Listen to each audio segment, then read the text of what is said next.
Nobody really loves to pattern their shotguns, and I get it because I've been doing it for over 50 years, and it's not the most joyful moment of my life, but it's necessary.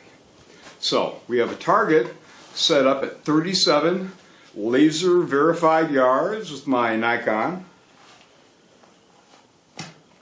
I'm going to take 2 shots of 3 different types of ammo, 2 that you can use for waterfowl. The first one is a very respectable lead load. It's Federal Hybrid, 1.25 ounce number 5s. Taken several roosters. This is surprisingly a very, very good lead load. The second is a 3-inch shell. This is Remington's new Bismuth. It's 1 3/8, a little heavier payload. Number 5 shot, 1 3/8 of an ounce. 1 3/8 ounce. So this is the latest Remington Bismuth.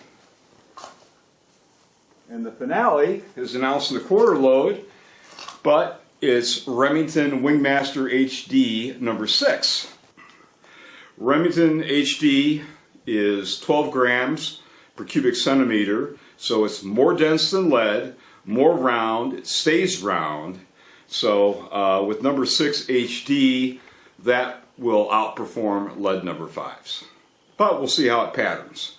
So with these 3 loads, I'm going to go through 3 fresh targets, and I'm not going to do it the right way, which would be 10 separate patterns for each shell, but I am going to take 2 shots at each target with each of the 3 different shell types to give you a rough idea how it performs in the gun I'm using, which is a Remington V3 with a True-Lock Precision Hunter modified choke. As far as I'm concerned, True-Lock chokes are the most reliable chokes out there, and if I'm popping a choke tube into a shotgun for a hunting shotgun, it's going to be a True-Lock Precision Hunter modified or an improved modified, depending on the application. I think Bismuth will probably require a little bit more choke than lead, but let's see what happens.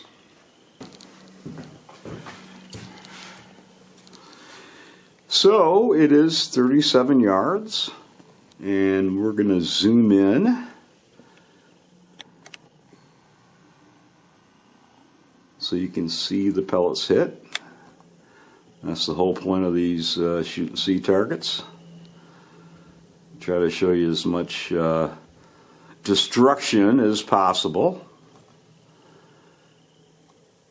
So there, that seems to be pretty stable. We're going to start out with the Federal Hybrid, 1.25 ounce number 5, and it'll be 2 shots.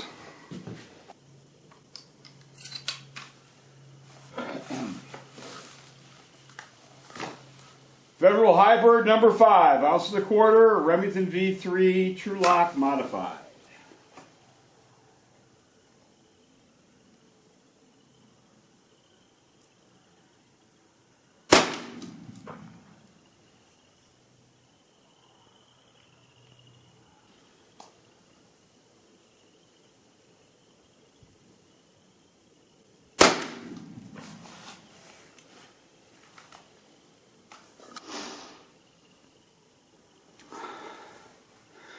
It's actually pretty good coverage. Let me pause the camera, I'll change paper, and we'll change shells.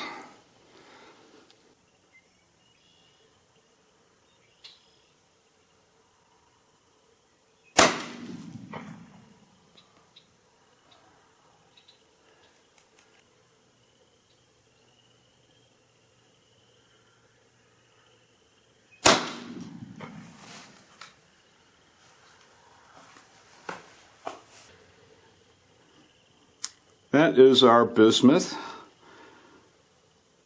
heavier payload, actually pretty respectable, although number 5 Bismuth is not the ballistic equivalent of number 5 lead.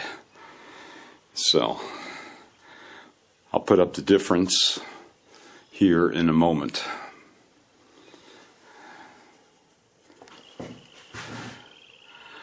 Okay, and for the grand finale, we'll use our Wingmaster HD 1.25 ounce loads.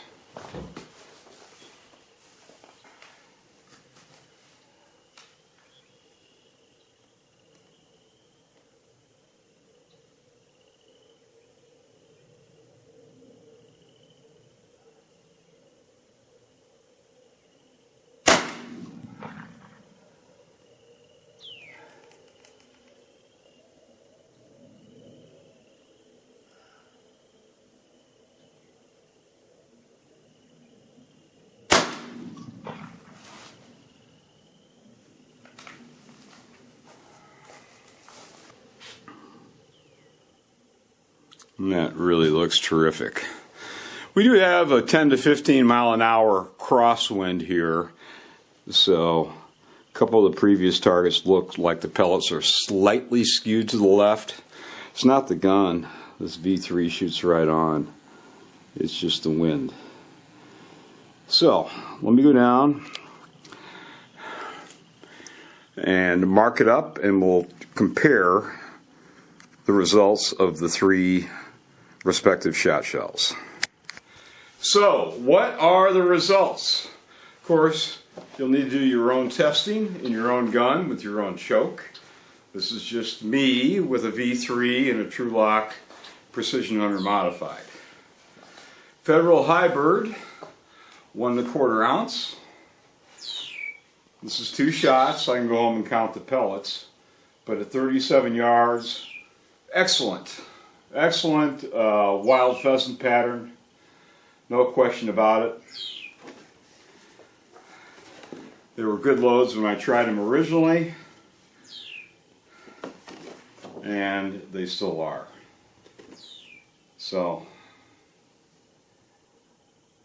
no question. Excellent conventional unbuffered lead load. Federal Hybrid. Very good. This is number 5 lead. So, of course, sometimes we can't use lead, or we choose not to. And this is the Remington Bismuth 1.3 number 5. Now, number 5 is, even though it's a heavier payload, and a number 5 bismuth pellet is not ballistically comparable to lead, the pattern I would call is adequate, but not as good as 1.25 ounce of number 5s, lead number 5s. It just isn't. It may be excellent for your purposes, certainly a big jump ahead of steel, and of course bismuth allows you to use, these are 3-inch shells, 3-inch unfolded length shells. So you can use bismuth with, an old fixed choke, full choke shotgun. And actually, bismuth does tend to pattern slightly more open than good lead loads, or certainly Wingmaster HD. So you might want to look at improved modified, at least at the range I'm shooting at here today, which is 37 yards. And the grand finale, easily the winner is 1.25 ounces of Remington Wingmaster HD. So it's a number 6 pellet, 12 grams per cubic centimeter. Doesn't deform, it's round, and that is just excellent pattern performance. So if you want the best, I would call it superior to number 5 lead. If you want the ultimate in a fairly long range wild pheasant, or a mallard load for that matter, mallard, piece of cake, but a pheasant that's flying away from you, just showing you tail feathers, that's a very, very impressive load. And come this fall, I'll hunt with it. That's just excellent. So, the choice is yours. Good lead loads are still great. But bismuth, we can tighten that up. That's just a modified choke. I think we would need more choke. A little more recoil. You can feel it with that 1 3/8 load. 1 1/4 though. Wingmaster HD number 6. That is excellent pattern. I mean, that's just very, very, very impressive. And of course, if a pheasant is flying away from you, head down, wings flapping, trying to get away from the dog, that's your kill zone, about the size of my fist. So, dead pheasant, dead pheasant, dead pheasant, dead pheasant. Nothing's perfectly centered, it never is. But this is all dead in the air quality pattern. Even though it's 2 shots, and you're not going to shoot your pheasant up. Not a going away bird, no way. The idea is to recover them. 100% game recovery, that's what we want. No food for the coyotes or the red-tailed hawks we've got flying around. So, anyway, it's an easy winner in my book is the Remington Wingmaster HD 1 1/4 number 6. Terrific load. Magical performance, somewhat magical price as well, but just a beautiful shell, really. Great job by Remington bringing back their Wingmaster HD. I'm impressed. So, see you next time.